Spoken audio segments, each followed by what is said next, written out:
everyone, welcome back. Today we're going to talk about Season 1, Episode 13 of Psych.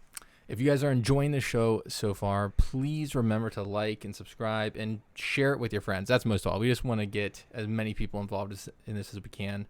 We're so excited every time we get new listeners and we get more followers and we get to see that number go up. It makes us excited to know that you guys are listening. So thank you. Yeah, it's awesome. We're really excited that all of you are joining us each week. We are happy to have Matthew back this week. Yes, I was out. I just started a new job. It was the holiday. I had some family stuff I was working on, so I did have to miss out on one. But I should be back for good now, so I'm looking forward to it. Yay! All right, so we are again giving a good shout out to the official Psych Fanatics of Facebook group. Many of our listeners we're so thankful that so many of those people in that group are listening to the show and they're participating. They're commenting. It's great. Recently, I would like to say, after you guys listen to this, when we post the episode, or shortly after, I'll post it on our Facebook group. But the Psych reviews, the reviews of the episodes. Now, this is not the review of the podcast. This is a review of the actual episode of the show. We have our pineapple rating system from 1 to 5 pineapples. And I also put a description of what each pineapple means, so you guys can grade what you guys think about it. I know that we have both been very curious, mainly because of how different our ratings usually are, what everybody else thinks is their favorite or least favorite episode of each season. So, for example, episode 5, it felt like no one really wanted to hear episode 5, or not very many people anyway. But episode 4 and episode 6, fantastic. So we were just kind of curious, was there something about a certain episode? Maybe that episode gets 1 pineapple rating from everyone. Who knows? Yeah, we're just curious about it. So just aggregating all that data and seeing what people feel and seeing what people like. Definitely drop a comment on the episode post, or at the very least, go over and do one of the polls. All you gotta do is check the box for what pineapple rating you would give it based on the definition of that rating. Now, speaking, Matthew, of communicating with the listeners, we were so excited that we got a couple of really great questions in our email. So I'm going to read off this first email, Matt. First one was from Glenn. And Glenn says, hi again. He has written in before, so we're excited to hear from him. Thank you, Glenn, for sending us questions.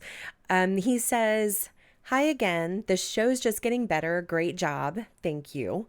I really like Where's the Pineapple? It's not something I was aware of at my first watch. I thought it was a funny fixation the writers had. I didn't realize they put it in every episode. My favorite running bit on the show has always been, I've heard it both ways. I started saying that whenever I realize I'm blatantly wrong about something halfway through saying it. Sadly, it happens more than I'd like, and sadly, few people get it. Do you guys have a favorite ongoing joke or find yourselves quoting the show? Also, you mentioned Chuck a few episodes ago. I think you're absolutely right about the general fan crossover. The first 3 seasons of Chuck are probably my favorite period of anything that's ever aired. Maybe when the Psych podcast is done, you might think about a Chuck podcast, or even starting now. Nothing like effectively doubling your work just for me. Thanks again, Glenn, still from Colorado. That's an awesome email, Glenn. Thank you. Glenn, thank you for the email. Chuck, I remember I watched a little bit of it a while back, but for whatever reason, I either wasn't into it or something else distracted me because I stopped watching it. I think I only got should watch through the whole season thing. 1, I think. But you should watch it all. As far as the first question of my favorite saying or running gag, I guess, is on. Actually, I've heard it both ways. That's my favorite one, and that's the one I actually find myself using the most. He does. And I think that you just got to get that right amount of pause to where they know that you know that you're wrong to get the sarcasm, or else it just comes off as snarky. I see what you did there with the they know that you know. Yeah. See? Right, Yeah. right. I've heard it both ways. But that's definitely my favorite one. There's several, but that's the one I actually use, so that's what I'm calling my favorite. So my favorite is one that we really haven't heard yet, but does happen a lot. It's when Gus says, "You must be out of your damn mind, Sean." Like, I find that I don't necessarily say that a lot, but I think it all the time. When crazy stuff is happening around me, all I can think is, "You must be out of your damn mind."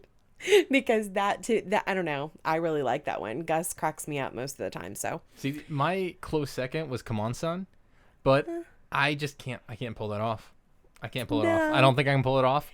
But yeah, no, that would probably be my second favorite. well, I think the reason that one works so well is because of how well Sean and Gus know each other. Yeah. So it's not one you could sort of say to anyone. Yeah. Like, I think you have to know some, I don't know. I don't know. It is a good one though. I get it. And as far as Chuck goes, for me, I absolutely loved that series. I loved it. And Matthew, I know if you watched the whole thing, you would love it too. It was so good. So anyway, it's not off the table, Glenn. We'll see. Maybe it would be interesting to Probably do not one concurrently. Like not at the same time. Maybe if we Right. finish Psych. after Psych. I'm sorry. When we finish Psych, then move on to a second one. Although I was personally kind of feeling Monk. I was kind of feeling that too. I started watching it again. But Chuck's not off the table because listen to this. How interesting would it be that I have seen the whole thing if you hadn't watched them yet? That's actually very interesting. Then we do it. You know what? I will purposely not watch it, and maybe it's something we can give a little try on. Yeah. I mean, that I'm just saying that might be interesting. So Glenn, thank you so much for your mail. Our second email came from Miss Simmons' math teacher. We love teachers out there. Yay, Miss Simmons. She says, "Hi, Barb and Matthew. First, I love the podcast. I enjoy listening to it. It always makes me laugh as I remember the episodes you're talking about. My question is, who is your favorite season 1 guest star and why?" Matt, who do you got? I when I saw this one, I really wanted to think about it. I actually went back and looked at all the guest stars that we've had so far up until episode 12. What that was when this came out. I think I'm gonna go with Marvin from episode 11, the one we just did. Marvin, the wow, I can't even think of what the leprechaun. But Leprechaun. Wow, I forgot From Leprechaun. Shenanigans. Yeah, from Shenanigans. Yeah. I thought he was just a really funny character, and I thought he actually blended really well with Sean and Gus. Like, they were making jokes, he was making jokes, but a little bit deeper than that, might have a bias.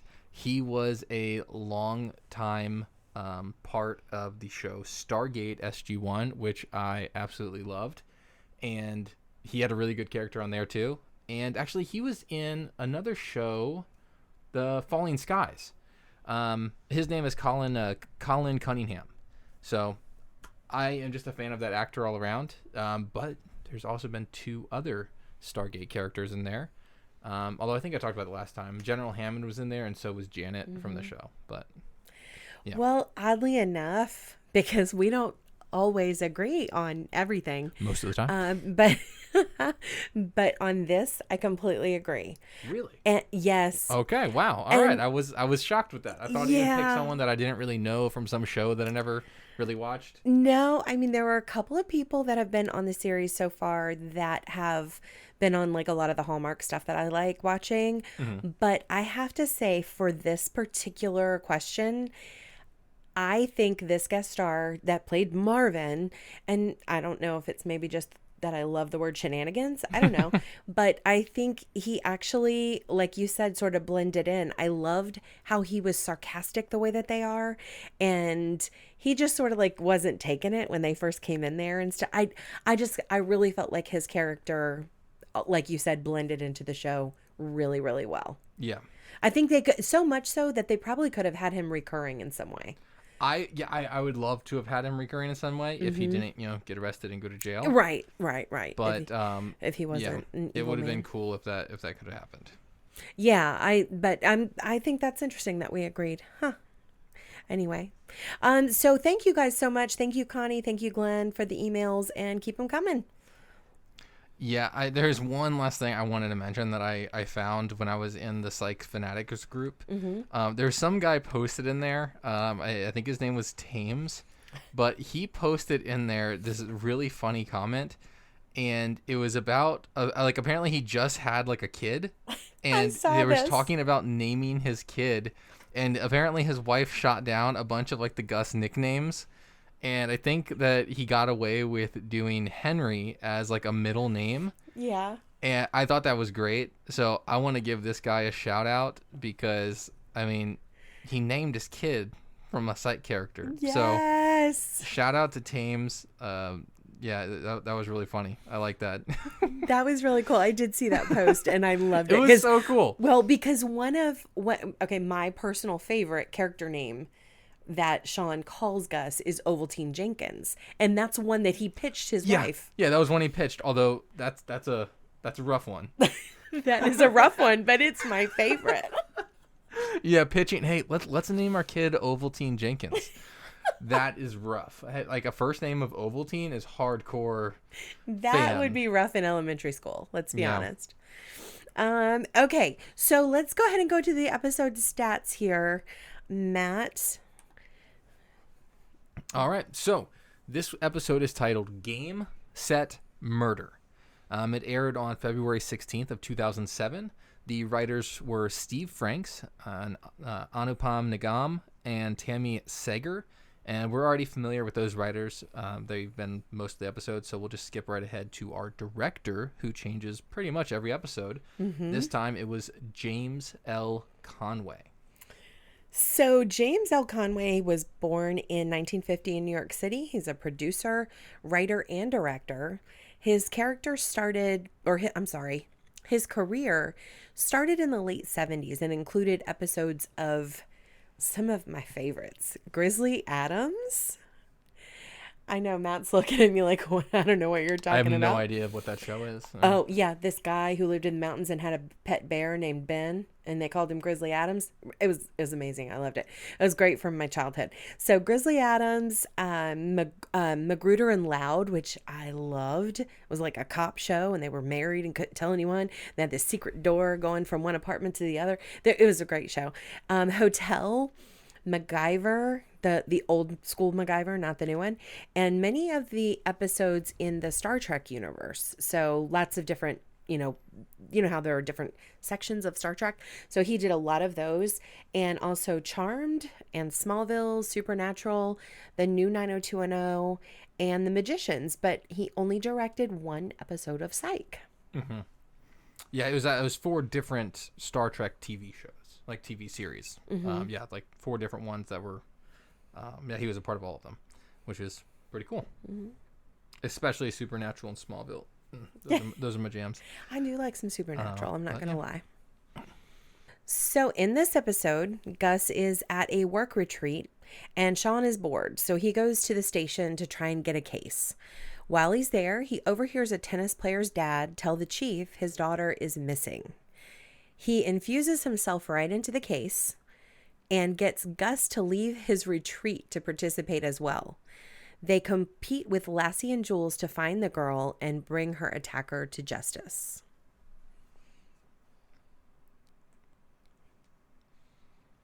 So now we need to bring in a little guest that we have. You guys heard her on our last episode. It's Wendy. She's coming back and joining us for a second time. Wendy is my mother, and this is kind of a family podcast now for this episode. And Wendy is my sister. Yes. So, yeah. So my whole family loves the show, mm-hmm. and it's just something everybody kind of wanted to be a little part of. So. And Wendy was really awesome to fill in for Matt last week when he couldn't be here. So we thought it would be nice to do an episode of all 3 of us together before we go back to our regular format. So. Yep. Okay. So welcome to the show, Mom. Thanks for coming on. Thank you. Fun to be part of the group and with my family doing this. So I'm excited about today's episode.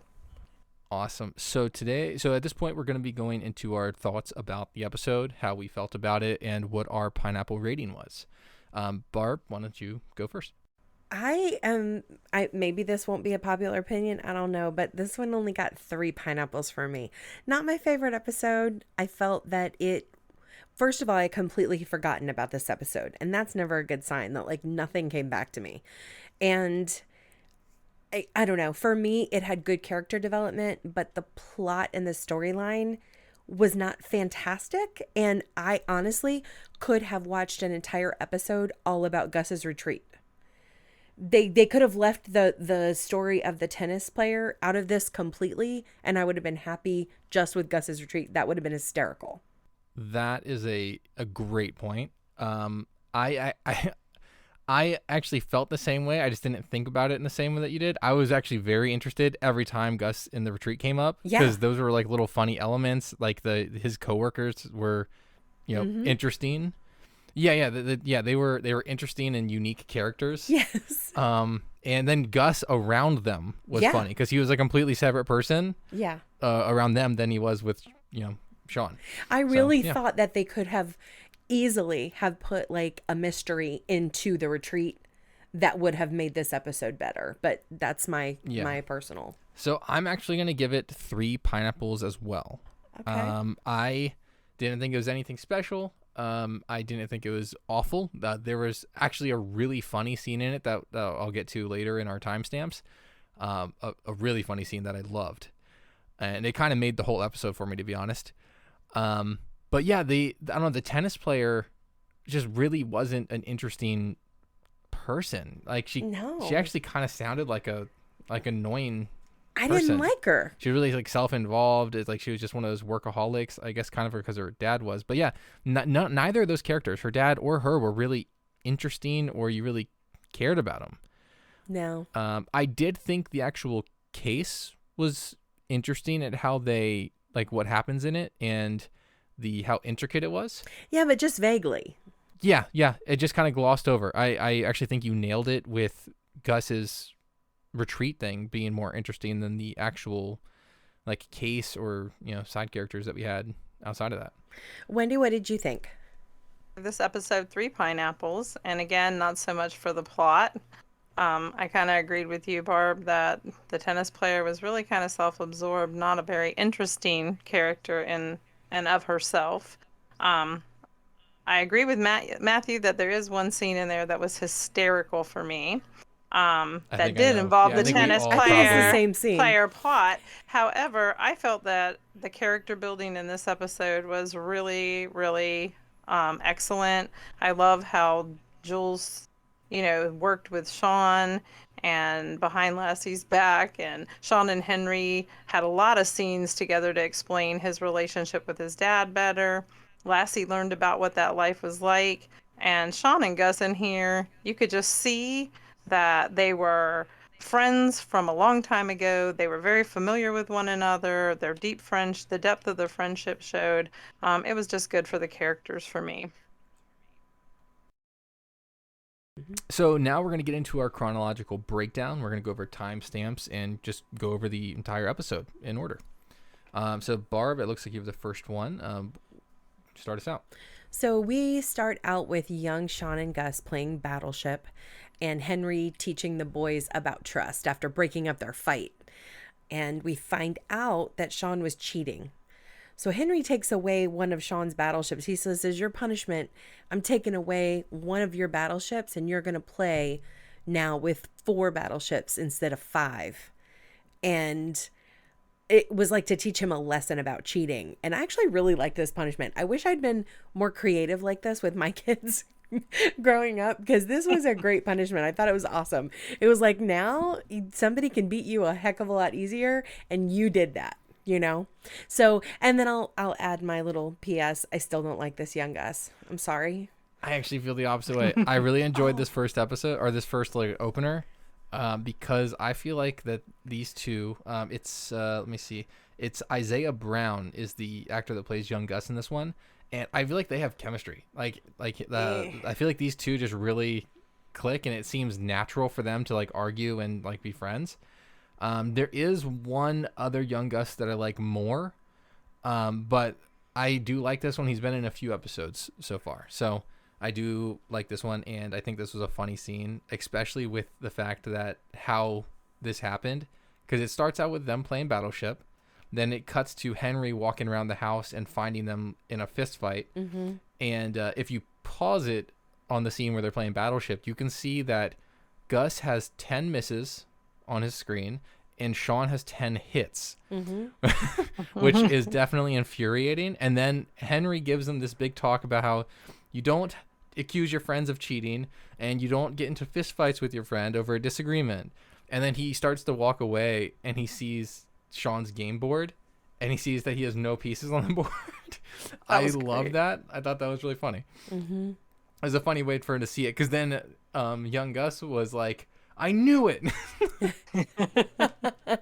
Yeah, he was all over it. I thought it was really funny. Mm-hmm. Yeah. Okay, so hold on. Wendy, do you have anything to add to that? I just like that, his dad points out that friendships and partners don't work without trust.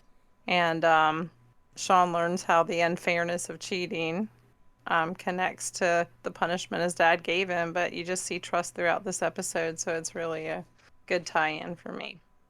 Mm-hmm. And I do like the young Gus here. I agree with Matthew that the chemistry between the two boys was really good.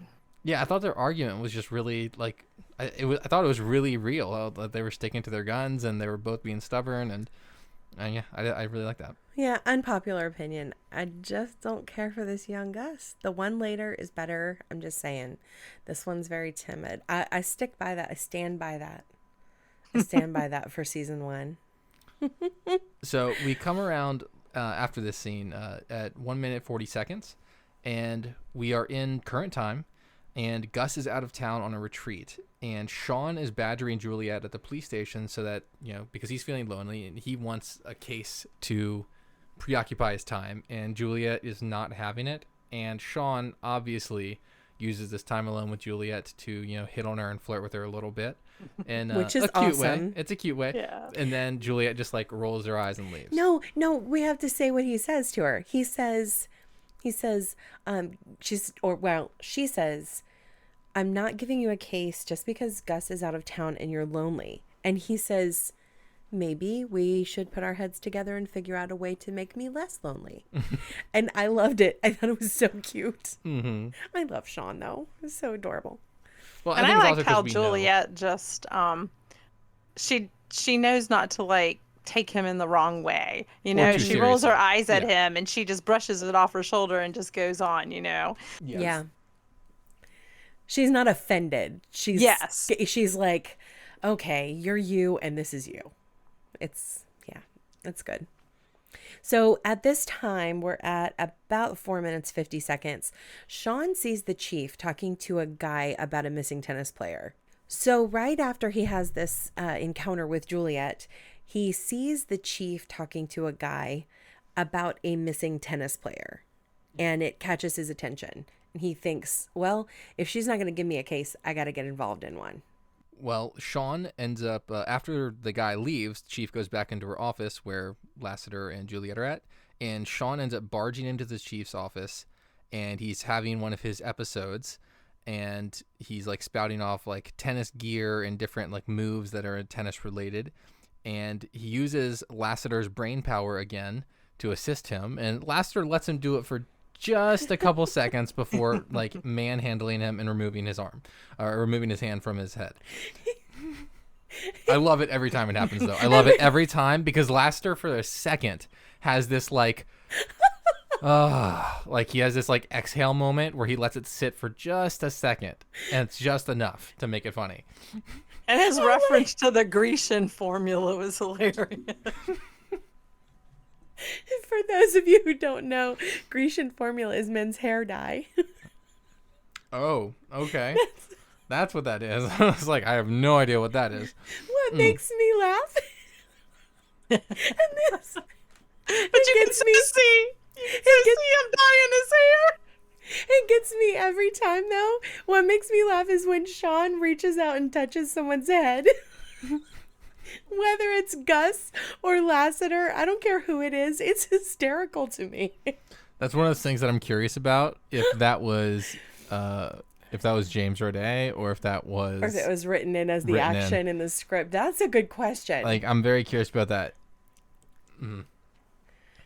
Yeah, that is an excellent question. It sure is. Oh my gosh. Okay, so we are at 5 minutes 21 seconds now. The chief has agreed to let Sean be part of this case, and we learn now that Gus is at a team building trust retreat for his job, and Sean wants him to come home and help with the case.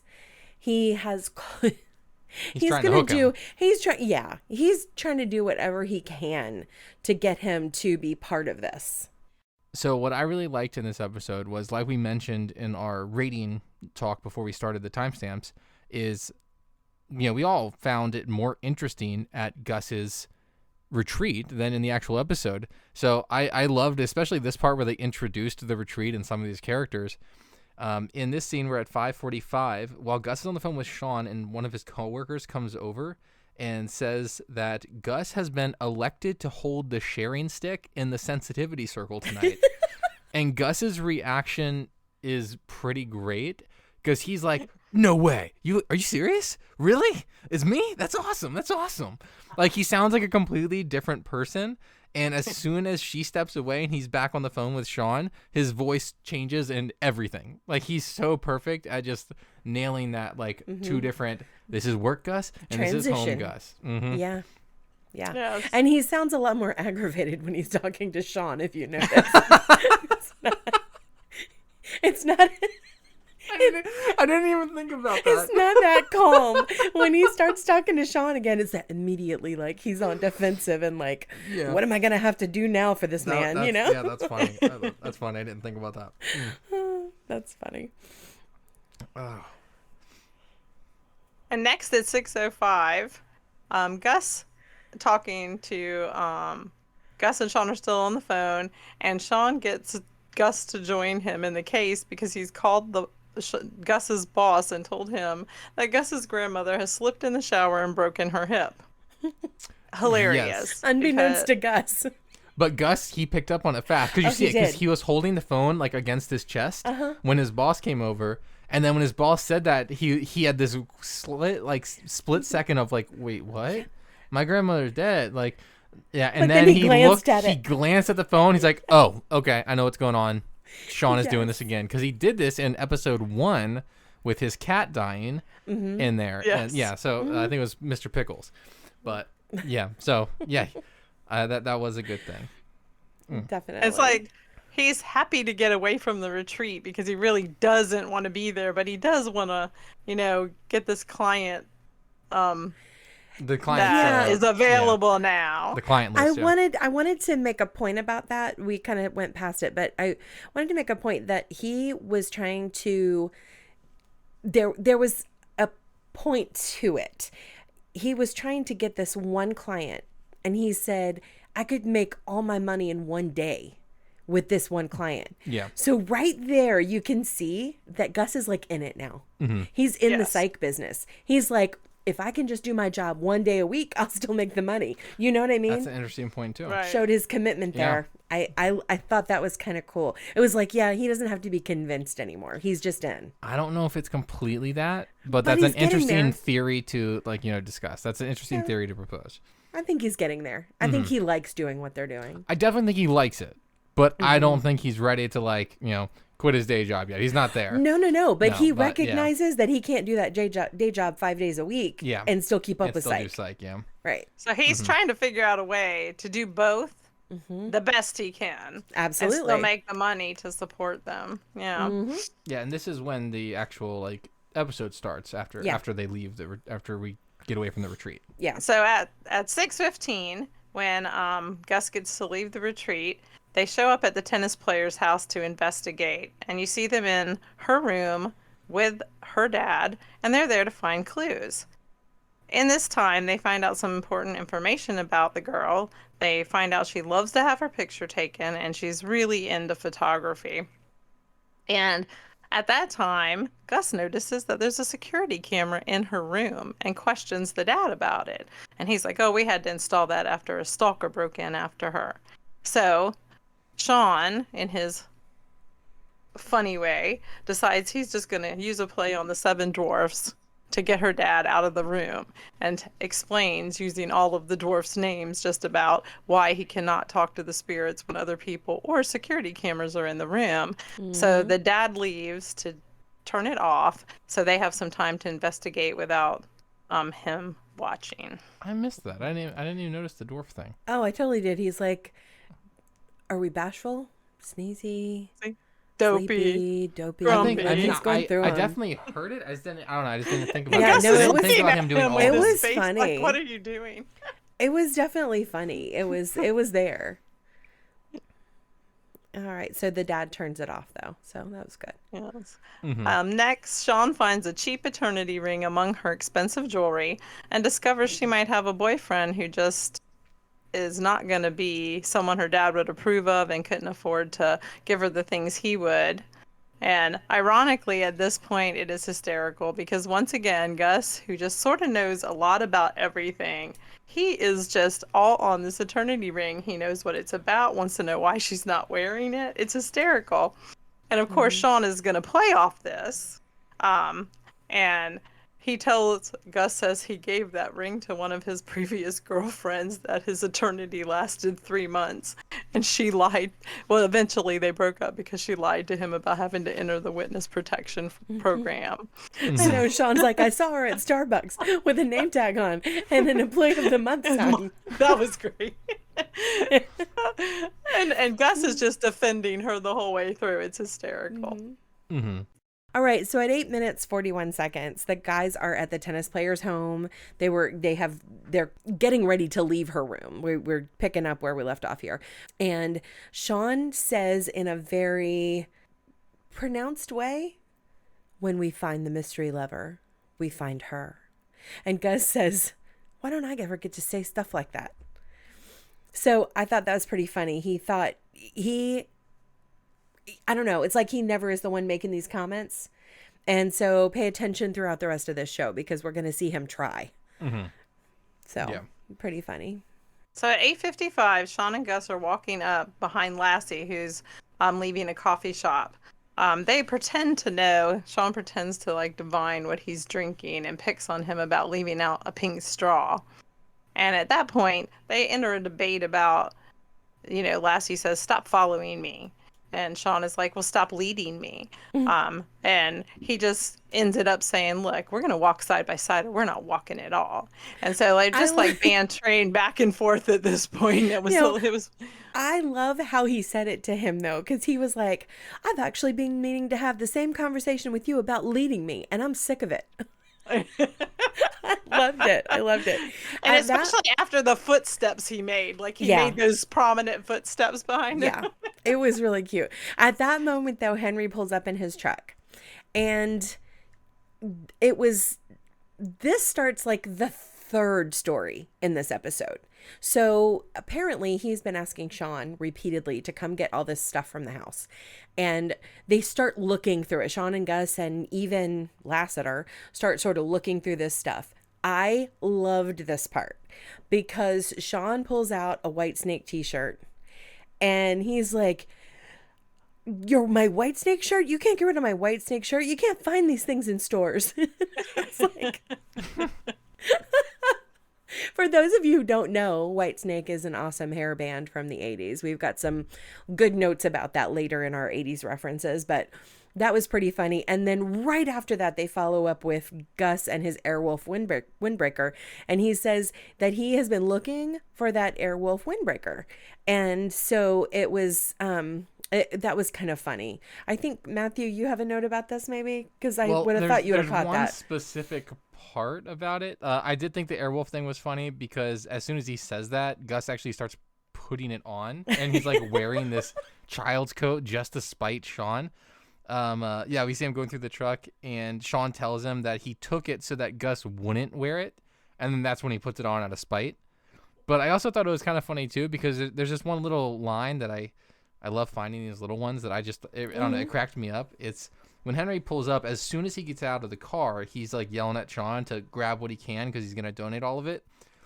And he said that he told him about this already. And Sean has this little line. It's like, how come you only call me to pick up stuff? And I'm trying to remember specifically when this happened or if it hasn't happened yet. But I remember there's lots of times when Henry mentions calling him to come get his old crap before he throws it away. Yes. In several episodes. I don't know if we've had any yet. I don't think we have, but it's later when they like go into Sean's bedroom and stuff. You don't think we haven't had one yet? I don't think that we have yet. But Okay, I wasn't sure if that was a meta thing Yeah. where like they were like, why every time we talk about Henry calling us, it's always to pick up old stuff. And I wasn't sure if he was being funny and putting that line in himself. Okay, I must be remembering future episodes, but yeah, it definitely happens often where he's like Henry yells at Sean because he wanted him to come back and get some stuff before he throws it away. Mm-hmm. It does happen later. Yes. Now, at this time, also, Lassie finds Sean's fishing pole that his dad had given him. And it's like this really nice fishing pole. Henry is clearly hurt here, though, that Sean has never wanted to go fishing with him. But Lassie's like totally taken by this thing. He really, really wants like to use this fishing pole to go fishing. So Henry invites him. So yeah, that was kind of a nice moment between them. When Henry leaves at 11:23, Sean tells Gus they're going to go visit the Vista Rica Health and Racket Club. And Gus wants to know why. And he's like, well, she was practicing there. So let's just go there and see what we can find out about why maybe she didn't show up, for her flight. And Gus makes another attempt at making a dramatic statement about their case, but he massively fails at it. He says, maybe someone saw her with her mystery lover. And Sean just looks at him and says, man, it sounds like you're pushing it. You're pushing it, man. He actually asked him, like, yes. How was that? And Sean's like, it sounds pushed. Like, it sounds pushed. It was funny. Well, at the tennis court, they get there. And this scene for me was the funny one. I know what scene is going to hit y'all the hardest, but for me, this was funny. They get there, they walk up to the girl that the tennis player practices with, and she's like, I only have 11 minutes left. And so she's all stressed out. And so Sean says, it doesn't it work better if you have someone that you're, that's hitting the balls back to you and whatever. And she's like, you play? And he goes, no. But Ernest Lambert Watkins plays. And that was Gus's funny name this time. So Gus, what killed me here was, first of all, the look on his face when he was introducing her, or introducing. Oh yeah. When Sean was introducing Gus like that, he was like all like proud, like, yeah, man, I got this. Pretty sure he touched his nose once. Oh yeah. He was like all in it, right? So then he's like, well, go ahead then. He goes over to get his racket. Can someone please explain to me what he was doing when he was running across the court to get the racket? I must have missed this little scene. that I was must great. have blinked or something. It's like he's half skipping. He was running really high. Oh no! And his legs. Yeah, he was stretching. He was prepping. God. It was so funny. It was definitely a Gus mannerism. This is the place for me in this episode that I had to stop it because I was laughing. And I watched it like 3 times and like just jumping across the court. Yeah, it was fantastic. This girl was taking it very seriously. This was before they even started playing. He was like he was just in his zone. It was very funny to me. That hit me hard. But then the girl, like, really, she was like, no mercy. I mean, did we notice too the sounds that Gus was making every time he did? Yeah. He was trying really hard. It was like, stop. I thought it was hysterical. And the girl was barely moving. You see a side of Gus that, like, Gus knows things and he wants to be good at things, but like he was legitimately like really competitive and upset that he was just not stomping this girl. She wiped the court with him. Yeah, she was barely moving and he was all over the place. And did you notice how like she even hit him with the ball? Smile? No, she would smile and go, out. Oh yeah, whenever She was brutal to him. It was very funny. I enjoyed that part. That was my favorite scene in the show. I can see Oh why. my It was gosh. hilarious. This is probably my second favorite. Yeah, This that- was one no. of the scenes that saved that kind of redeemed this episode for me. This was definitely one of those. It was a good scene. It was really great. I'm sorry. And as a side note, I have one more side note here. I really love Sean's jeans in this episode. I noticed Yes, them too. Me too. What? I'm so glad it wasn't me. Why do guys think skinny jeans look so good right now? I do not understand, because these jeans were like on point. Yes, they were. He's adorable anyway. I love Sean, but these jeans were like, yes, wear those every episode, Sean. They were really good. Just saying. Anyway, all right, enough about Sean's pants. I think his whole outfit in this part of the episode really was a good. It was a good choice for his costume, or whatever you want to call it. Yeah, well, I mean, I like sort of watching the fashion of it, and some of it looks pretty 90s, and others looks like, in the 2000s, but like those jeans were they were on point. So, Wendy, we're at 14:05 now. So they get a lot of information from this girl, that she's distracted, she's not focused, all she thinks about is boys, and some other information. And as they're walking away from the courts, they put all this information together and say, hey, maybe she's just hiding to keep her dad off her back, and she has had a bunch of, other boys on the side in her life, and she just doesn't want him, bothering her. And at that time, Sean looks up and sees a sign for a manicure and pedicure place, and sees that one of the designs on the nails was the same one that the tennis player had. So he got a brilliant idea to go, for him and Gus to go to this place and get pedicures and manicures so they can investigate further. Well, while they're at the salon, they're trying to get information about the missing girl and waiting for their opportunity to look in the computer and all of that. And Sean says something so funny here, Matt. I know you caught this. I know you did. He says, as he's leaning back, his toes have been done, his fingernails have been done, and he's almost asleep. And he says that he's never felt so productive.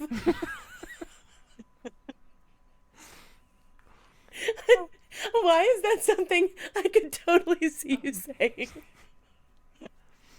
I thought it was funny when they waddled over after the lady left to the computer, and like Sean or Gus reached over past Sean to the computer, and he's like, "Careful, you're gonna mess up my gloss." That was funny. Yes, I like that. He really cared and enjoyed his mani-pedi, and that's all that mattered to him in that moment. That's right. Now, they did get some information out of the computer. They did see that the girl had been there the day before, and that she had ordered something, and the delivery address was different than her dad's address or her home address. So that's where they were headed next. Yep. I think you need to give kudos to Gus, because Gus gets props for finding that out and noticing it before Sean did. That's true. Yep. He's He very was- helpful. He was Sean taking was charge. too worried about his And nails. Sean even recognized it.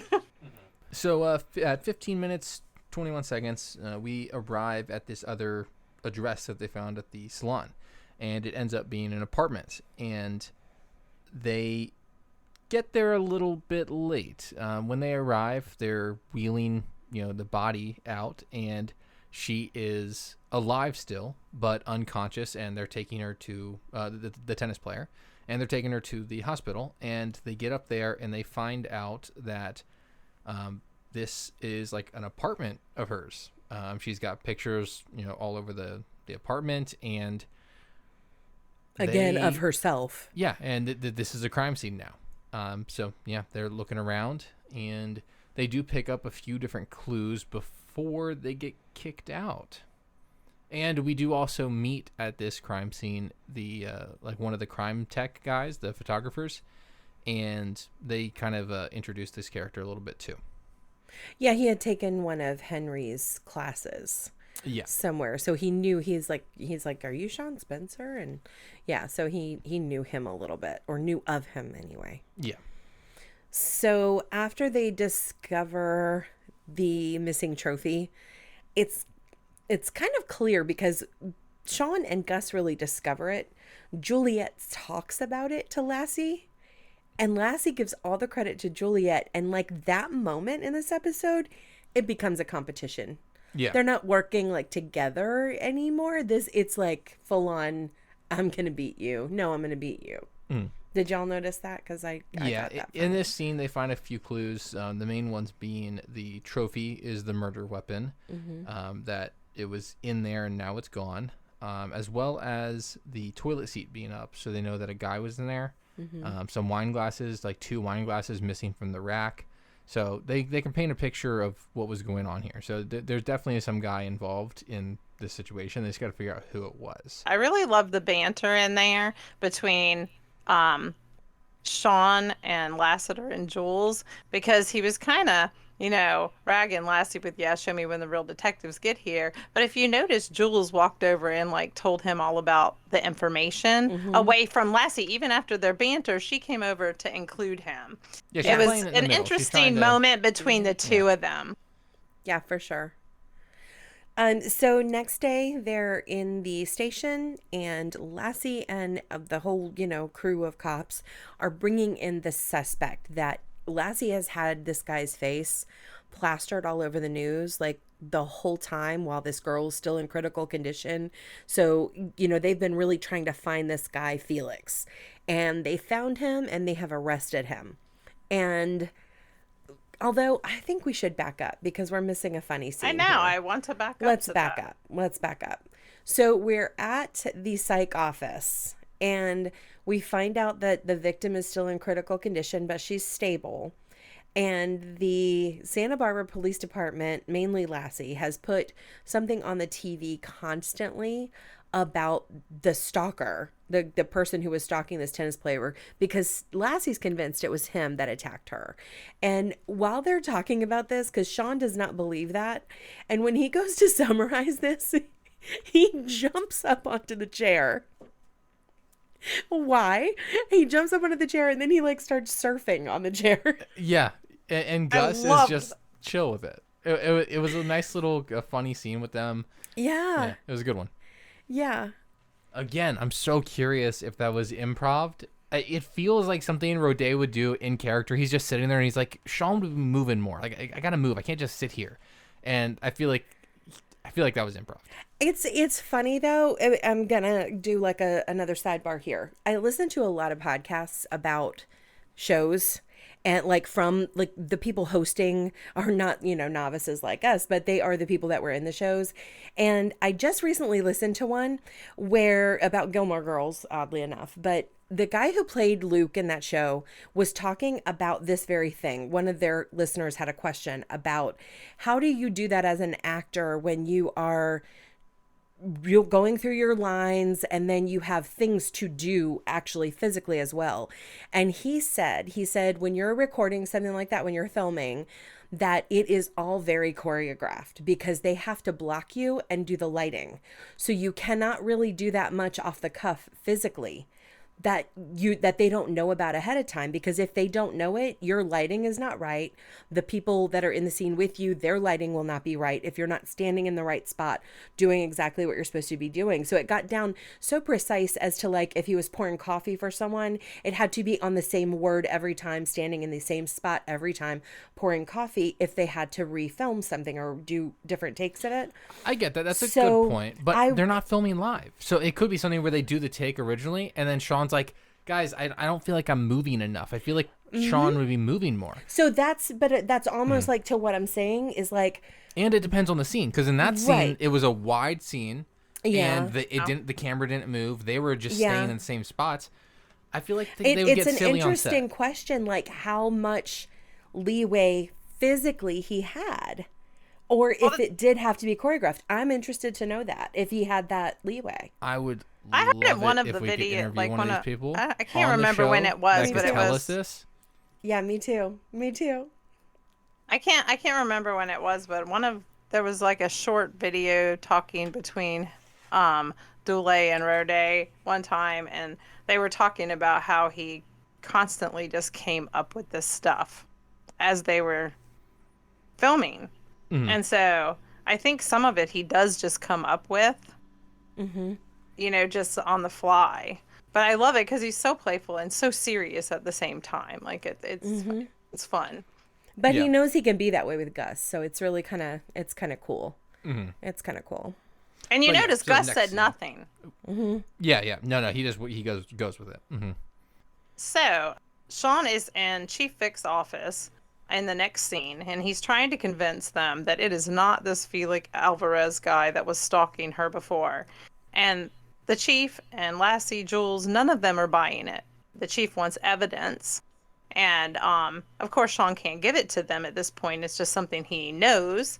And so he says, well, I can project Tommy Lee Jones from the 1993 movie The Fugitive, and he just starts talking it like him. It was hysterical. And Lassie just grabs him and like pushes him out of the office, to get him out of there. This was funny though, because not only does he starts doing it and he goes into the accent. He's like, I want a hard target search of every outhouse, penthouse, cat house. Like it was Waffle House. House MD. House MD. I saw that one. It was so good. He was like the accent he took on was like perfect. Tommy Lee Jones. It was cute. Mm-hmm. It was cute. At 1747, we're back on topic, and the forensic guy comes over, the guy from the first crime scene we were at, and he gives the actual new crime scene photos to Lassiter. And then we also have a little run-in with Henry at the police station where he is giving Lassiter like a new fishing hat, and they apparently are planning on several more outings on the fishing boat, which is very strange for Sean. Not only that, but the hat that he's giving Lassie is Sean's hat. He's like, is that my fishing hat? And you can see like now where Henry's face looked hurt when they were first talking about fishing and how Sean didn't want the fishing pole. Now Sean's hurt. Yeah. Now it's like it's going And over. they're- Like I love how you can see it in their faces. And Lassiter and Henry are also bonding over Yeah. what a pain in the butt Sean is. So that's also Right. not fun for Sean. No, Sean has realized that the tables have turned here very quickly, and he's not loving it. Yep. Feelings. And then we go back to Gus. So we are at about 20 minutes, 45 seconds here. We're back at Gus's retreat. Sean shows up and passes himself off as a fellow employee in the lab. So Gus's boss comes over and I loved this part. Sean, I know, This right? character he creates is Like, amazing. there are a couple elements to this little character that cracked me up. Okay, first of all, he says he worked in the lab and he worked on the monothiohuxtable drug for pancake reactive function. And Gus is like, oh, he means pancreatic. And Sean's like, no, we've discovered something in the batter. It was too much.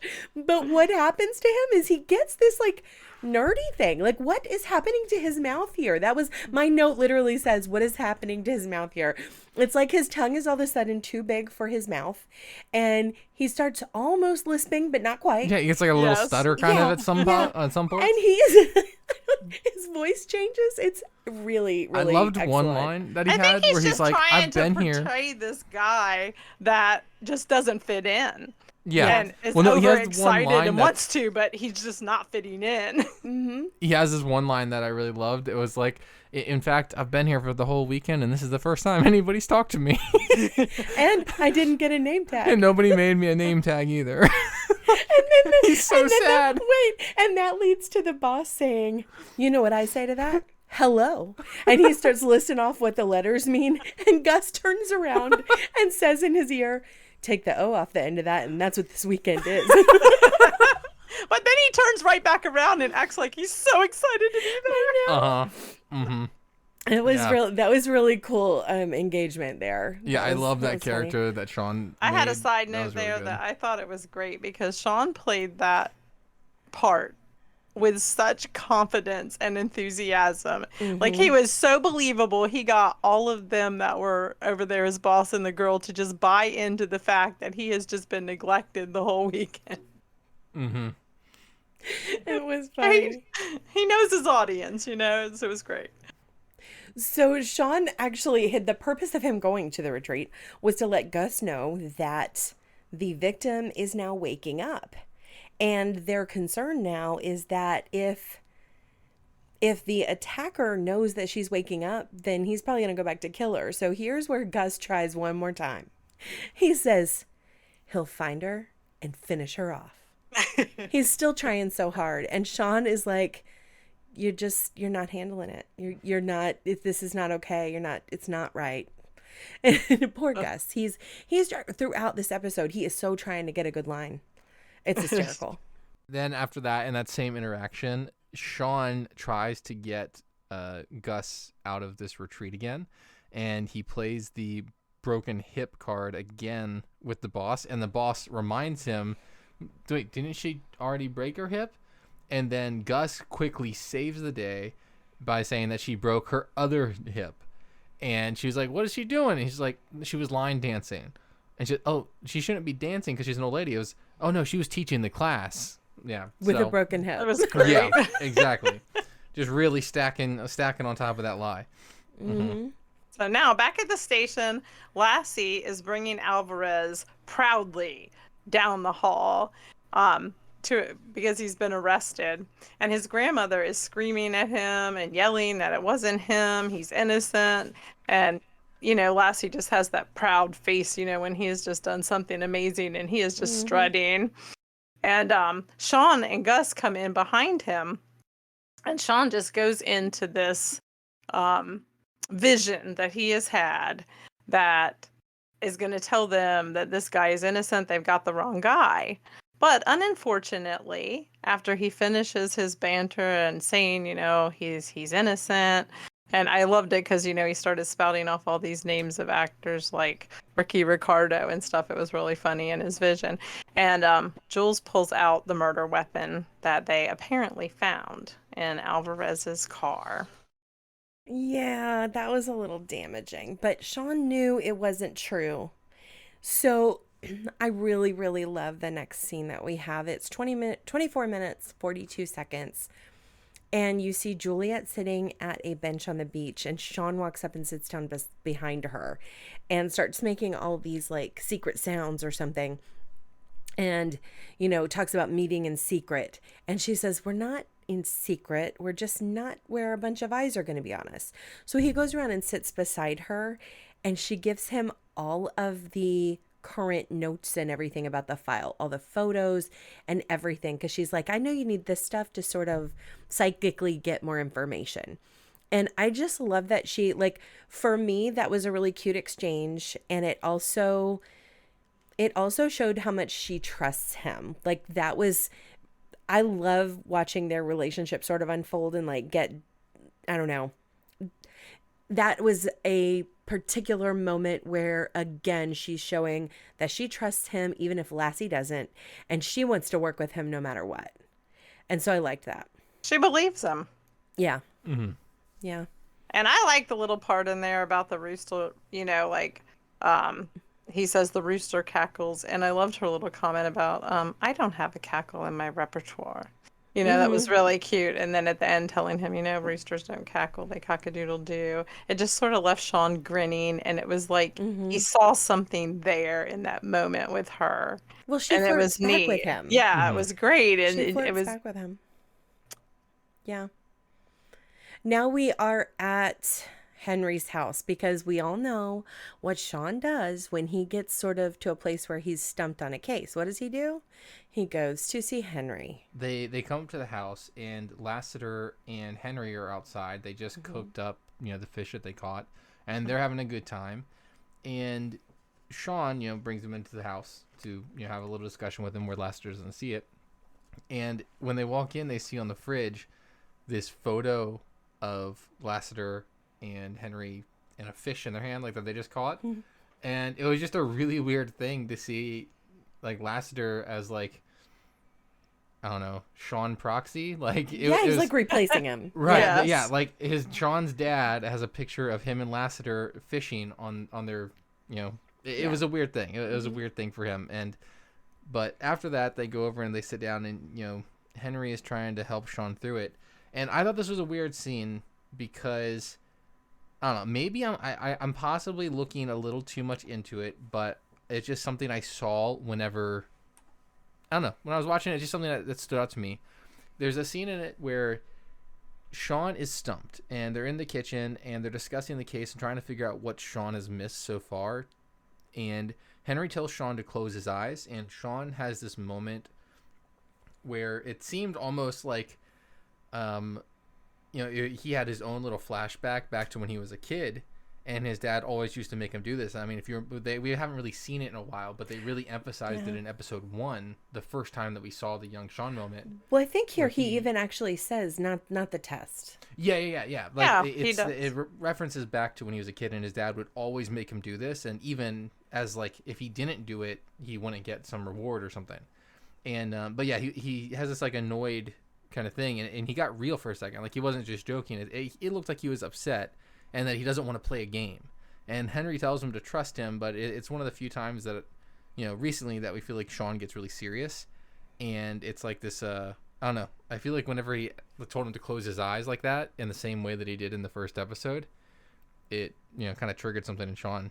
But he did close his eyes, and he did walk through it with Henry, and he did find some new evidence, or new pieces of evidence. And I believe at this point it was that the shadows don't match up with, or in the pictures. The pictures were taken at different times. Some of the pictures were taken later, some were taken initially.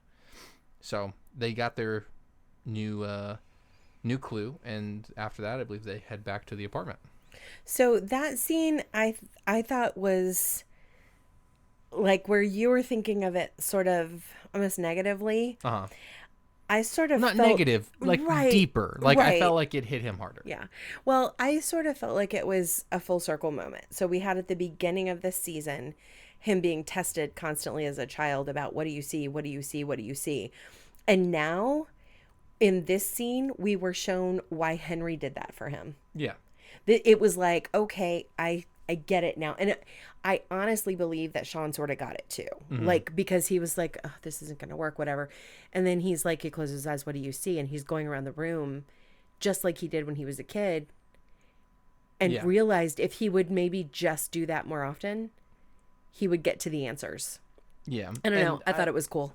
Full circle. I don't know. If anybody's agree listening with that. and you remember it, it's at 29 minutes, 22 seconds. It's around there. It's right when they first walk into the kitchen.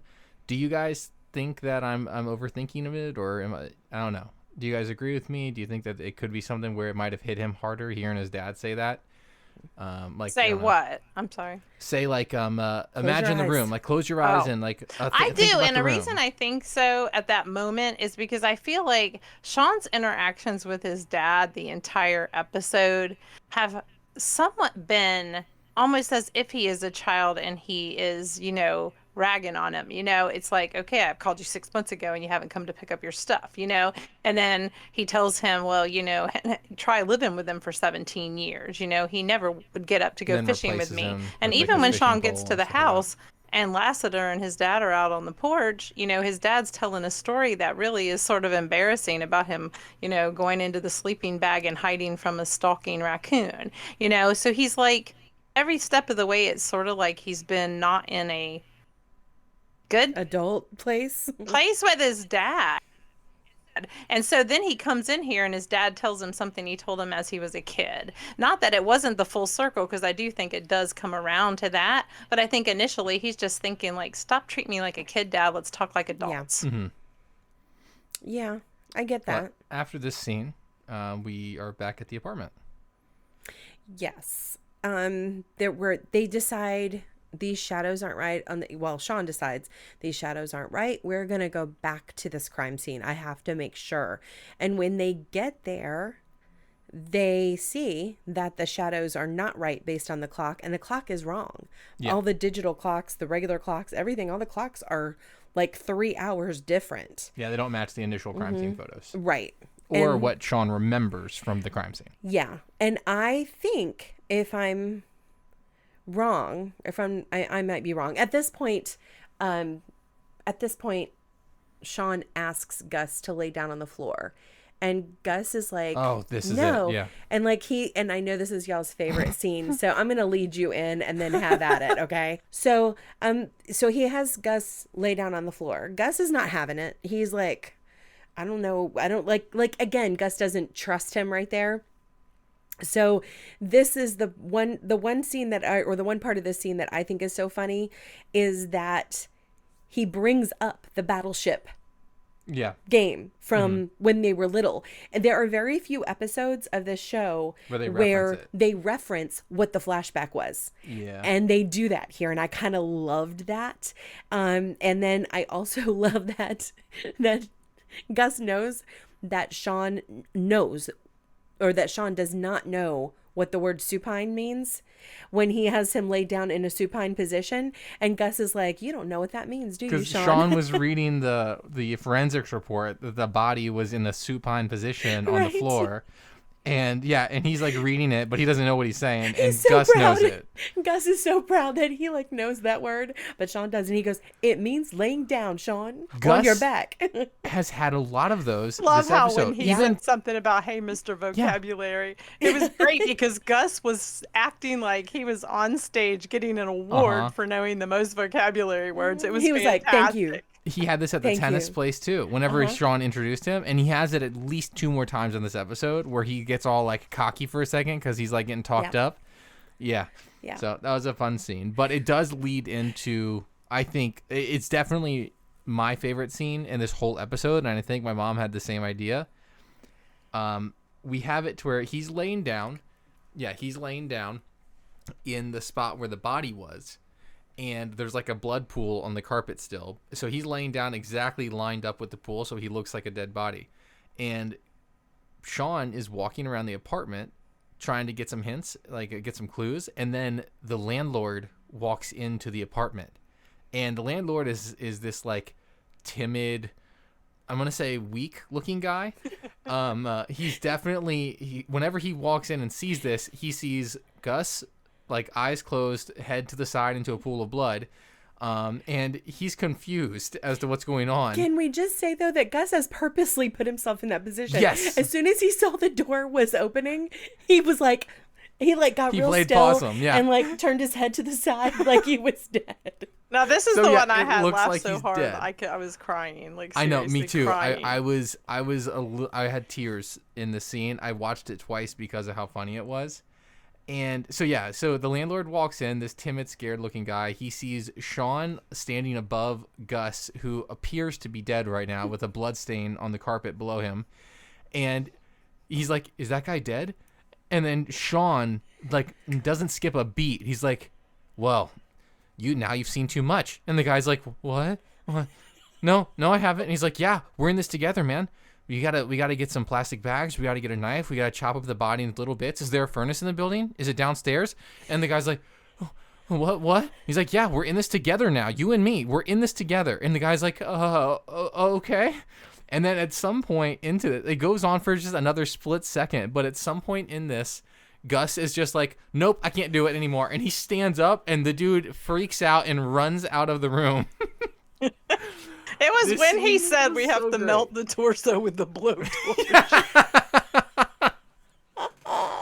Yeah, he's like, melt the torso, Sean? This is why I don't trust you. But I love that I think the coolest thing, putting aside how funny the scene was, the amount of trust that two people would have to have in this scenario, it reminded me of like a sketch comedy show where they're just like, you have to trust your partner. Always just say yes. Always say yes. Whatever they say yes and come back with it. And I just thought that it was such a cool scene that represents their relationship and like how close they are, and they do have each other's back. So I really like that. Wendy, I know this was your favorite scene too. What do you want to add? I think it was just hysterical because, like, Sean, I mean, like Matthew said, without skipping a beat, he just jumps into this serious mode, and he has this poor guy terrified. And he's just talking about, dude, like, let's just get rid of the body and do this. And he's just like, it's no big deal. Let's just take care of it. And this guy is like, his eyes are so big, and he is just like, yeah. Did you see his body even cowered? He was like, he just like got smaller. He's like, oh my gosh, what is he talking about now? That was a very funny scene. Yeah, and I mean, it reminded me again of the tanning scene from I think 2 episodes ago, where Gus walks into the tanning salon with Sean, and Sean's like, quick, distract the guy at the front. And then he dips into the back, and Gus is just like, I would like to get a tan. And he just goes along with it until he just can't anymore. And then he just like pulls the plug. Like, I love it when that happens. I can't do this. Yeah. I just love that their relationship is so strong that they just like, he knows, exchange. like, he's like, he's got my back. I'm just going to play dead, and I'm going to roll with whatever Sean does. At 34 minutes and 36 seconds, after they have noticed that the lights on the trees at the Indian restaurant are on in the photograph, but not on at that current time, they realize something's not right.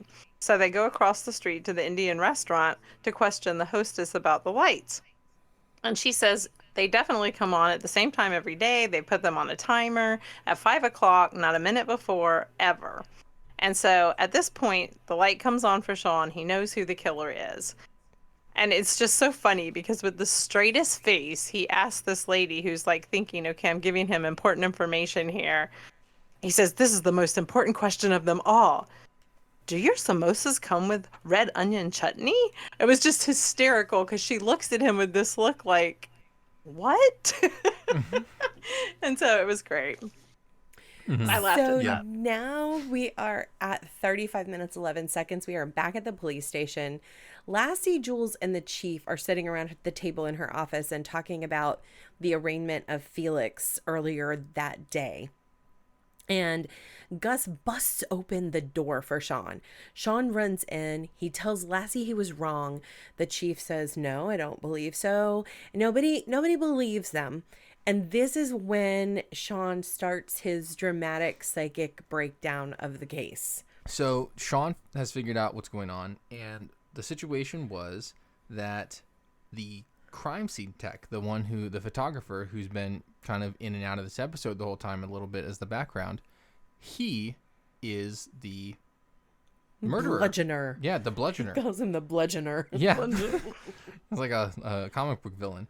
But no, he's the guy. Sean's theory is that this guy actually met the victim whenever the whole incident with her stalker happened.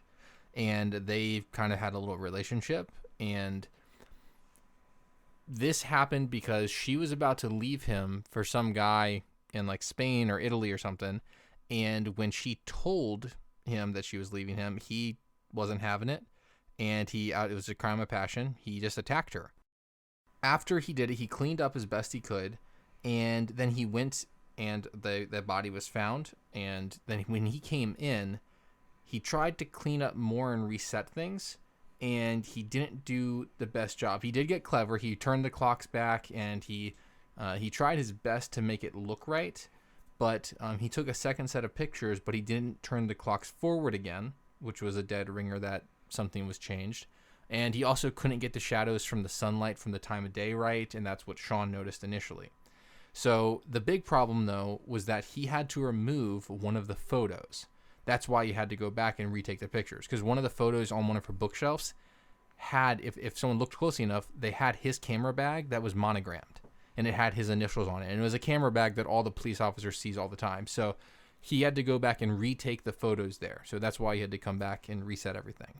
But that was and it also explained why that crime scene was so much cleaner than the original crime scene, because he was a forensics guy. He knew exactly what to clean up. Mm-hmm. So it just sort of explained a lot right there. Yeah, so I mean, I thought it was a clever idea for an episode. Yeah, it was just dull. Yeah, it was dull. I mean, honestly, the scene with Gus being the dead body made this episode for me. If that scene wasn't in here, I probably would have given this one 2 pineapples. I started off at 2 and went, no, let me be kinder. I liked the character development. Let me go to 3. That's what I did. Yeah. Because I wasn't a huge fan. While I do see the point with the Lassiter and Henry thing, like what they're going for, I just wasn't a huge fan of. I don't know, like. No, there is a point, and I'm going to get to that soon. Okay, all right. So Wendy, go ahead and let's take us home on this episode. As soon as Sean finishes giving his revelation of the case, he just falls exhaustingly in a chair. And I love how Chief Vic just immediately believed him and had them take him into custody. And then they just all Yes, I walked noticed that. away. Mm-hmm. And Gus, he is here trying to make his final failed attempt at a dramatic statement about the case. And he says, "So the prophecy has been fulfilled." And Sean replies, at first, but then he thought about it and he's like, "What are you talking about, Gus? There was no prophecy." It was hysterical. That means that he did a good job. He sold him for a split second on some absurdness. He had him just for a minute. The prophecy has been And then at fulfilled. 39:20, this is where the Lassie and Henry thing, I think for me, gets completed. Sean's on the porch telling his dad about his success with the case and what was happening, and up walks Lassie in his suit with the fishing pole, and he's trying to return it to Henry, telling him, I can't go fishing today, I have to work a double, and I'm just gonna, why don't you take Sean with you? And Sean, he is not having that. So he gets up and runs out to Lassie, and he is just like, "Hey, you just worked a double on this tennis player case. What are you talking about?" And he finally confesses to Sean, "Your dad is the only person who can ruin fishing for me. He criticized my pole technique for 3 hours. 3 hours! It's holding a fishing pole in the water. What? How can you do it wrong?" And it's like, and Sean's like defending his dad. "Hey, wait a minute. That's my dad here." But for me, the moment that was really important in here is when Lassie looks at Sean and says, "I'm beginning to understand you a little better, Spencer." It was just like a revealing moment. But that you're also, I think is pivotal for Lassie's behavior towards Sean. but in that respect, you also have to be glad that that relationship sort of ended there. Yes. Because had he spent more time around him, he probably would have been wiser to the fact that Sean wasn't really a psychic. Right. Because he would have That's learned a his really good point. techniques. Yeah, that's a really And good Lassie point. just wasn't going to do it anymore. He was just done. But it was great to see what Sean had gone through his whole life and why Yep. he turned out the way he did in certain respects. So I don't know. I Yeah. thought it was an important part of the character building. I did like the way this episode fully ended, though. They were back at Gus's retreat, and the boss ended up giving Gus the account that he wanted. Yeah. So that was kind of cool. And he wanted to meet his grandmother and all of this stuff. And he's like, how am I going to do that? One of my grandmothers is dead and the other one's in Jamaica. And Sean says, "I have 10 people who could do this right now." But then he's like, as long as the Asian would work. It was too funny. And anyway, they ended up walking away, and it was good. So, that ended the episode. We're going to go now into notable points. And, yeah, is the first one that we've got here. I will start off with mine. I know you guys have them, but this is the only one of the three I've got this week. So my yeah moment was when at 24 minutes 42 seconds when Jules and Sean meet, and she knows he is right and she trusts him, so she brings him the files. I really liked that because that part for me was like, okay, the two of them, they're working together, and I loved it. Matthew, what was your yeah moment? Yeah, I know you love those Sean and Jules moments. I do. They make the show for me. And that's a good one. That's a good one. I could see that one being one. But for me, again, it comes back to that one scene. And putting aside how funny it was with the whole Gus playing dead thing, I think the all yeah moment for me is just the camaraderie that they were in this weird thing and they just kind of played off each other's, they trusted each other. Yeah. And they got through that situation in a funny way that was also very them. Yeah. It was very genuine, Sean and Gus and their camaraderie. So I love that. That's my all yeah. Mom? And I, just going back to the scene we just talked about with Lassie, bailing on Henry for fishing because he ruined fishing for him, and, just understanding what Sean went through as a child. It just, I just think it's a pivotal moment in his relationship with Sean. And we'll see that in the future. Mm-hmm. Matthew, did you have a come on son moment? I mean, I guess kind of the thing with Henry and Lassiter. There were some of those scenes that I just didn't really like because, I don't know, it wasn't hurtful to Sean, but it was one of those things where it's like, I felt like they were kind of ganging up on him a little bit. I don't know. It was a weird thing, but You just didn't like it. This episode just wasn't my favorite. We'll talk about the holding up there. Yeah. Wendy, did you have a come on son moment? Yes, I felt that when Lassiter had arrested Alvarez, I just wish they would not have, had Jules show him the murder weapon that was found in his car, because I loved how Jules believed him throughout the entire, episode. And she didn't even believe that Alvarez was the one who did it herself. But for her to be able, to have to pull that up in front of him, I mean, you could see the look on his face, the look on her face. I just think it was a disappointing moment in the episode, and that they could have gone another route with that. That's a good one. That was a good come on son moment. That's a really good, well thought out one. Yeah. And I did not think of that. With that these moments that we have, the notable points, they tend to fluctuate for me depending on how much I loved the episode. Me too. So yeah, how closely I pay attention to certain details. Yeah. So yeah, that was a good one. Good job, Mom. Okay, so now we're at the wait for it. Matt, did you have a wait for it? Maybe.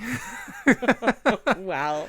I mean, as far as the wait for it moment goes, maybe the thing with I like I said, I was more interested in the Gus stuff. Me too. I was like, wait for I want to see more about what's going on back at the Gus camp thing. I want to see them with the sharing stick. Yes, I wanted to see the sharing circle. Yeah, I so wanted to see that. Or the sensitivity circle. I wanted to see Sean lead him through the mind maze. Oh yeah, and more of Sean's character. That would have been great. Yes. Why did they do us this way in this episode? Like, they just left the funniest parts to our imagination instead of putting them on the screen. I'm upset about that. Okay, we need to give some feedback that needs to be in the fourth movie. Is that they need to go do some sort of trust retreat together. That's that would funny, be cool. yes. Yeah, that would be awesome. fun to introduce that character in some way, but that would be funny. Okay, I can't. We got to pitch that. That needs to be a pitch. I really hope. We say this like anyone would listen to us. Yeah. That's funny. The fans make the show possible. Yeah. So Wendy, what was your wait for it moment? I just thought it was so funny, and so sort of a little bit of ironic that Gus wanted to say the dramatic lines about the case throughout this entire episode. And it's just like, you want to know, is he ever going to get that opportunity in future episodes? He tried so hard and just failed at every one. And you just want to see later on, will it happen? Well, so maybe this is a good question for the listeners out there. If you can think of a time, or if you're rewatching episodes and you find a time where Gus actually gets a line like that, please post it. Please post it, because we're trying to just watch them in order at this point. So we're not sort of jumping ahead anymore. But if y'all are watching it, send us those lines. We come now to Henry's lessons, and I actually have something here that you just have to trust your partner. Trust who you're working with. I liked the direct quote from the opening scene of best friends do not accuse each other of cheating, and best friends do not resort to fighting every time they have an argument. Yeah. And yeah, don't cheat. Yeah. Wendy? And mine was the same, talking about trusting between partners and friends. And it weaves itself through this entire episode. I felt, don't cheat, and without trust, relationships don't work. So there were two crazy shirt moments for Henry. Matthew, why don't you give us the first one? Wendy can give us the second one.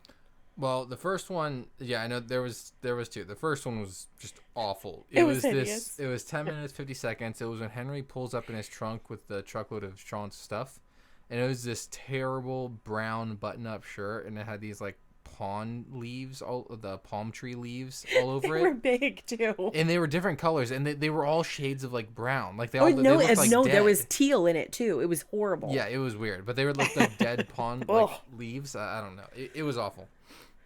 Wendy, what was the second one? And the second one was a pink one with flowers all over it when they were in the police station. Yes. All right, Wendy, why don't you give us an 80s star from this episode? So the 80s guest star was Thomas Capacci, who played the tennis player's dad. He has been acting since the 70s. Most people know him for his role in West Wing from the 90s, but it was in his Star Trek role in The Next Generation in 1987 that kind of made him famous. We all know that this is my sort of favorite aspect of this show, so I'm going to cover some 80s references here, Go okay? for it, but they better be 80s, Barb. No, we got called out by like 3 people we on did. doing non-80s references We in did. the 80s. We did. And I do have one that's like 90s, goes in the 90s, but That's we're okay. going to clarify it. Yeah, clarify it. All right, so number 1, White Snake. This is near and dear to my heart as I loved this music in the 80s. Me This too. was an 80s hair band. They originated in England. They had hits like Is This Love, Here I Go Again on My Own, and In the Still of the Night. They are still together and touring, actually. The next reference was for Airwolf. This was a TV show that ran from 1984 to 1986. It starred then teen heartthrob Jan Michael Vincent and Ernest Borgnine, who goes like all the way back to like Gunsmoke and stuff like that. This show was about a renegade helicopter pilot searching for his missing brother. Interesting show, but really not that long of a life, 2 years. We then go on to the shout out about The Fugitive with Tommy Lee Jones. Funny reference, and the voice that he did, and saying all the houses, that was very funny, but that was from 1993, not 80s. At 20 minutes 45 seconds, the Mono Theo Huxtable drug reference. This refers to Theo Huxtable, who was the character that was the son on The Cosby Show, and that was played by Malcolm Jamal Warner, and that ran from 1984 to 1992. Lots of 80s references in this show. It was pretty sweet. I loved it. I had a few also. When Sean was talking to the tennis player, he used Grody and Grody to the Max, which were slang terms made Yes. popular by Moon Unit Zappa in the 1982 movie Valley Girl. Good Which was catch. Good catch. Great. Good find. Also, fun fact about Whitesnake is David Coverdale is the only band member that has been with the band since the beginning, just to throw that in there for you. Jerry Hathaway, referenced by Sean when he introduced himself at the retreat. This was actually William Atherton's character in the 1985 movie Real Genius. And the tennis player's name, Good Deanna. catch. Deanna Sirtis is actually a play on Marina Sirtis, who played Deanna Troi in Star Trek The Next Generation in 1987. A couple other Trekkies. Awesome. Love it. That very good catches, Wendy. I'm going to have to keep my ears open more moving forward. There were no blueberry references, unfortunately. We didn't even see the car in this episode. Good changes. The only good change that I saw was that Gus seems to kind of clearly be into it now. That was a good change for me. He didn't have to be convinced to be part of something. He just jumped right in. Yeah. Yeah. True. Wendy, do you have one? And I just thought it was great how Jules was working more with Sean. You just saw several times in this episode where you could see she really believed in him and she was going to do whatever it took to get him involved in part of it. Yeah. Did you have one here, Matt? Not really. I didn't notice anything too crazy as far as like a big change goes for me. Okay. So, young Sean and Gus, we kind of touched on this a little bit, but the battleship scene was cute, and I did like the way that they referenced it later on in the show. So that was kind of, I liked that. Yeah. So here's the big one. Where's the pineapple? And I don't remember seeing it in this one. I could not find one either, Matt. Wendy, did you find one? Oh, I was going to say about young Sean and Gus that I really loved about how the beginning scene of Trust connected. There were several times during the show where Sean asked Gus if he trusts him, and Sean also doesn't think Gus trusts him when he was in the apartment. Henry asked Sean if he trusted him when he was helping him. I felt like the whole trust thing was weaved completely into this, including with the camp. I watched this episode 4 times to find that pineapple. Finally, I had to look it up. And I still think it's debatable because you cannot tell if pineapple's on that girl's plate at the Indian restaurant or not. Right. So she's I talking about in the Oh. I scene where they go paused over the to ask about the scene, lights. Mm-hmm. and still you cannot make out pineapple. So let's go over what scene we're talking about here, Matt. Where were we when what she's talking about? So this was after they visited the apartment where the girl was attacked, and Sean was looking around, and he figured out that the clocks were set back and that the shadows were off, and then he noticed in one of the pictures that the lights in the Indian restaurant across the street were on, and that's when he went to go see what time those lights come on. So that's whenever he asked about the mimosas as well, and he had the little funny scene with her. Okay. Or samosas. Yeah. Okay. All right. So, well, I guess that's debatable. Yeah, then. that's happened once or twice throughout the show, where it's like, is that it? I actually thought I had know. seen it on the girl's bag that's set down next to Jules and Sean, like her strap on the thing. It's sort of, and you pause it, resembles a pineapple, but I couldn't make it out clear enough because the pixels get too distorted Well, when you if make that's it what it close. was, then they have done that already once in this episode or in this season. So that is like cheating. I mean, I don't like that. Let's be more real with it. If any of the fans know for this one, definitely let us know if you can find it. If we missed it, let us know. Yeah, send us an email, comment, whatever. So we had a good Gus nickname this time when Sean introduces Gus at the tennis court. He introduces him as Ernest Lambert Watkins. And that was hysterical. That was a good one. And Gus didn't care. He just went with it. He just went with it. Yeah. He just went with it. And that's the first of, well, not the first, but this is maybe only the second or third in the season. Yeah. And so, I don't know. It's funny. How did you think, Matthew, that this episode held up over time? I don't know. Just, again, I went from a 2-star or a 2 pineapple to a 3 pineapple solely based on that one scene. Yeah. And I don't know if that feels right. I really like that one scene, but I don't know. I'll keep the 3, but see, I really just don't care about this episode that much. Yeah, I know. I'm kind of with you. This was my thought. Pretty good. Not my favorite though. And if really and truly, if it weren't for the character development, I wouldn't even feel that strongly about it. But honestly, mostly I'm just disappointed because I think they could have gone a whole different route with the retreat. So I envisioned when I saw that retreat, I was expecting much more of it in the episode. Yeah. And I was sad when we got to the end and we didn't have it. So that kind of affected me like that. Wendy, what did you think about this? Did it hold up over time? I think overall it basically did. I agree with you. The few really big laughs and the character development were what made it right for me. And as far as technology, most of it was, you could hold that up over time, what they showed.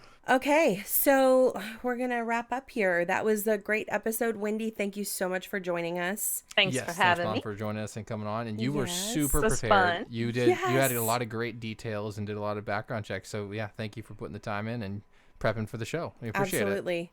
And so on the next episode, we will be discussing season 1, episode 14, Poker, I Barely Know Her. No, that's not right.